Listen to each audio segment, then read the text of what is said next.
Hello, good morning friends. এখন বাজছে 6:30। ব্লগটা স্টার্ট করছি। Welcome back to my channel Anwesha village life. আশা করি আপনারা ভালো আছেন, আমিও খুব ভালো আছি। এখন বাজছে 6:30, আমার ব্লগটা স্টার্ট করছি। সকাল সকাল ঠাকুমা উঠোন ঝাড় দিচ্ছে। এখানে কলাই ছেড়েছিল তো চারিদিকে কলাই পড়ে আছে, তাই কলাইগুলো এক জায়গায় পরিষ্কার করে রাখছে। এগুলো অড়হর কলাই। তোমাদেরও কি এরকম অড়হর কলাই চাষ করো কিনা প্লিজ কমেন্ট করে জানাবে। কিন্তু অড়হর কলাই করা হয়েছে, ছালগুলো পড়ে আছে, ওগুলোকেও পরিষ্কার করা হবে। আর এদিকে ঠাকুমা বলছে যে দরজাটা লাগানো আছে কিনা দেখ, নাহলে বিড়াল ঢুকে যাবে। জানো তো ছোটো ছোটো জানলাগুলো তো বিড়াল ঢুকে যায়। ওদের বিড়াল ঢুকতে তো কোনো প্রবলেম হয় না, তো এমনিই ঢুকে যায়। আর সকাল সকাল উঠে গেছি, একটা অনেক বড় কাজ আছে, কারণ এক জায়গায় আজকে বেরোবো, একটা মন্দিরে যাব। তাই মা বললে আজকে ঘরগুলো তাড়াতাড়ি পরিষ্কার করে নিতে হবে। পরিষ্কার করে নিতে যত তাড়াতাড়ি আমরা ঘর তাড়াতাড়ি পরিষ্কার করবো, নিজেরা না রেডি হলে তো বেরোতে পারবো না। আর ওদিকে বেরোতে না পারলে মন্দিরে যেতে দেরি হবে, সেখানে পুজো দিতে দেরি হবে। তাই দেখো সব রেডি করে নিচ্ছি। স্নান যাওয়ার আগে কি পরবো, গয়না থেকে শুরু করে জামা কাপড় সব রেডি করে নিচ্ছি। এবার স্নান করে এসে সব তাড়াতাড়ি করে পরে রেডি হয়ে, দেখো আমি রেডি হয়ে গেছি, পুরো ফুল রেডি একদম বেরোবার জন্য। বর হাসছে সাইড দিক থেকে, তা মুখটা ওরকম করলাম।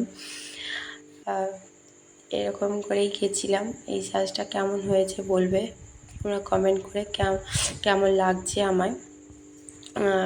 আমরা গিয়েছিলাম একটা মন্দিরে, সেই যাচ্ছিলাম মন্দির। দেখো আলতাও পরেছি পায়ে কিন্তু।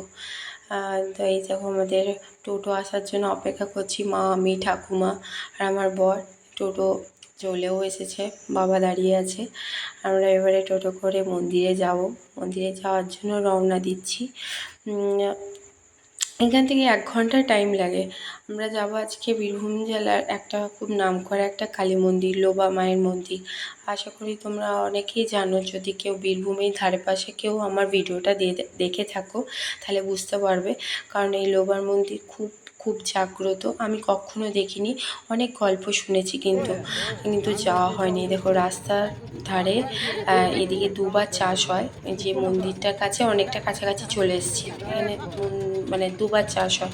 কি সুন্দর লাগছে না চারপাশটা, পুরো সবুজ একদম। আর কি ঠান্ডা, একটা আলাদা একটা ফ্রেশ লাগছিল, আর দেখতে দারুণ লাগছিল। কিন্তু দেখো সবুজ সবুজ চারিদিকটা, সবুজ সবুজ চারিদিকে। মা ঠাকুমারা গল্প করতে করতে যাচ্ছিলো, আমিও গল্প শুনতে শুনতে যাচ্ছিলাম। বেশ মজাই হচ্ছিল টোটোতে যেতে। এই বিয়ের পরেই প্রথম বেরোলাম কোথাও, ফ্যামিলির সাথে ঘুরতে যাওয়ার মজাই একটা আলাদা। কত রকম গল্প। যেহেতু আমার এখানে আরেকটা স্টোরি আছে, এখানে আমার যেমন ঠাকুর দেখতেও এসেছি, এখানে কিন্তু আমার মামা শ্বশুরেরও বাড়ি, সেটা মামা শ্বশুরের বাড়িও যাব, খুব মজা হবে।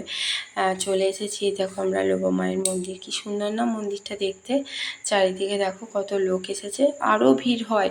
আমরা যে আজকে গিয়েছিলাম এই দিন কিন্তু খুব একটা ভিড় হয়নি, কিন্তু প্রচুর ভিড় হয়।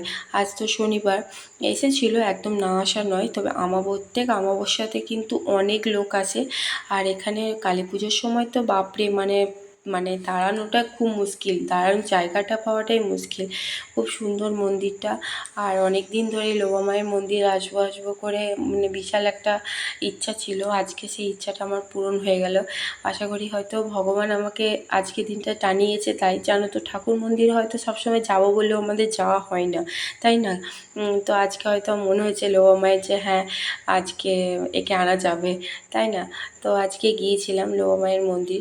আর এখানে দেখো আমি হট করে নোটিস করে দেখি যে কি সুন্দর পায়রার বাচ্চাটা, ওর মা পায়রাটার সঙ্গে কি সুন্দর খেলছে। তো আমি ওটাই জুম করে দেখানোর চেষ্টা করলাম। এসে পরে আর ভিডিও করতে পারিনি, একটু শুয়েছিলাম। এই দেখো বিকালে ঘুম থেকে উঠে আমি বললাম যে না, একটু ভিডিওটা একটু দেখি কন্টিনিউ করা যায় কি না।